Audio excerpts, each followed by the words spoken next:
The main competition for the Z Flip 6 did really well when I tested it for a full day. But now it's the Z Flip 6's turn and it has a lot to prove in order for it to compete with its main competition of the Razr Plus. My expectations are not to match the Razr Plus because that showing was pretty incredible at 6 hours and 45 minutes of screen on time before it reached 20%. But being that the Z Flip 6 has the same battery size, the same chipset, and uses the same UI, I expect it to be pretty similar to the base S24. Let's go through my day with the Z Flip 6 and see just how well it really did. So to set the benchmark for what I expect from the Z Flip 6, the S24 base model reached 20% with 5 hours and 45 minutes of screen on time, which is a pretty good amount of time, especially considering it has a 4000 mAh battery. And it ended the day with 6% of battery life remaining. To start the day, the Z Flip 6 was taken off of the charger at 8 a.m. And I'm running through my minimum tasks to keep the test as even as possible. The first thing I did today was make myself some breakfast, drank some coffee because I just can't function without it at this point, and I headed to an early showing of Twisters. So I headed to the movies, tested the recording in the car, and to me Samsung is still the best for video recording on Android. We'll see when Google comes out if it actually does take the lead. According to Google, they made some improvements in video, and I'll test that out when it comes out. But for now, even the Z Flip 6 has a really good video quality, especially since they upgraded the main sensor to the base S24 model's sensor. So I get to the movies, I pay for the ticket and go into the theater, and I take a couple of sample video shots there, and it just does really well in low light. I've seen complaints about noise in Samsung's low light video, but you can't really get around that either way. You're either gonna have some extra noise with a nice bright video, or you're gonna have a dark video, which if you brighten it up afterward, it's still gonna bring up the noise. There's just no way around it, and these cameras, sensors are just not that big. It's not like you have a full frame camera where it could kind of hide or take video without the noise. So that's not really a complaint that I'm gonna really acknowledge. It takes really good video, it's steady, it's bright, and it has some noise. You can just clean it up after a little bit if you want, or just leave it as is. It's not that bad to begin with. But yeah, I'm always happy with Samsung's video quality. In the theater, it did all right, it did good. And with the new sensor, you get a little bit more light and a little bit less noise when it comes to that scenario. One issue that I had with the cover screen while watching the movie is that I couldn't set it to do not disturb from there. I actually had to unfold the phone and activate the do not disturb from the main screen because it just doesn't have the option in the cover screen. What it does have in the cover screen, which I've used before, is that you could change the sound mode. So you could change it to vibrate or silent.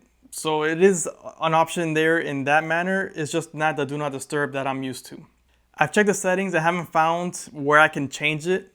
So if there is, please let me know in the comments. But as far as I've looked, I just haven't been able to find it. So I finished the movie and I thoroughly enjoyed it. There was some nostalgia in it from the original Twister movie, but it kind of stands on its own. It's not referencing the old one that much where you're gonna need to watch the first one to watch this one.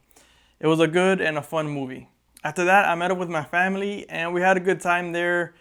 We watched some sports, played some video games. Mainly, it got pretty competitive with the Mario Party. Can't go wrong with that game. And just had a blast. The phone was just behaving as it should, and it helped me to really enjoy the moment because I had it closed, so I didn't care to scroll through everything anyway.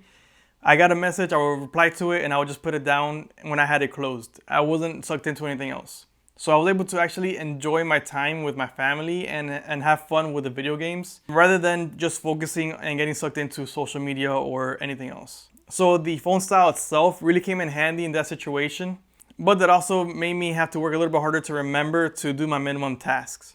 So while I was there, I did put on videos like on YouTube and Netflix to get me my minimum tasks, because if not, I just wouldn't have had enough time to do it after I left. And besides the fact that it has a bigger battery, that whole situation of having it closed and letting me focus in the moment is also going to help save battery as it is.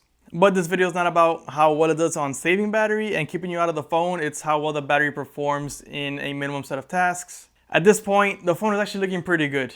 So on my way home, I recorded low light video again, and it just performs amazing. It just enforced the fact that it is a really good phone for recording in low light when needed. So that's kind of like the golden standard right now for video, especially in the clamshell foldable. So even though Samsung hasn't done as much with the cover screen as Motorola has, It's still a good competition because it has the better camera, at least for video recording for sure.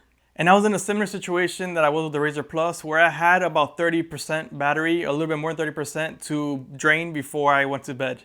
At this point, I had just about finished my minimum task, so it was a little bit further behind than the Razr Plus was, but it was doing good. So I just kept going to meet my minimum task, and the final numbers were actually just about where I expected.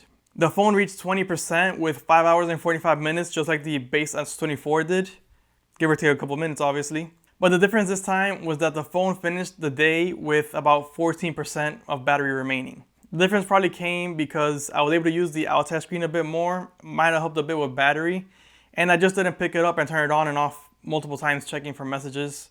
So I don't think that the main difference was that the phone is actually more efficient. I think the form factor is what kind of helped it be more efficient, just because it kept my attention away from it a bit more. But it was basically on par with the S24 base model because it's basically internally an S24. All that's really missing to match the S24 90% of the way is the telephoto lens, but that's not gonna affect battery at all. So let me know in the comments what you think of the performance of the Z Flip 6. I think it did as well as expected. It didn't quite keep up with the Motorola Razr Plus's numbers, but I'm gonna look into that one a bit more anyway, so we'll figure out before I turn these phones in next year if that was actually a fluke or if those are actual legit numbers. If you want to see the initial review, click here, and if you want to see the comparison with the Razr Plus, click here. Thanks for watching, and I'll see you in the next one.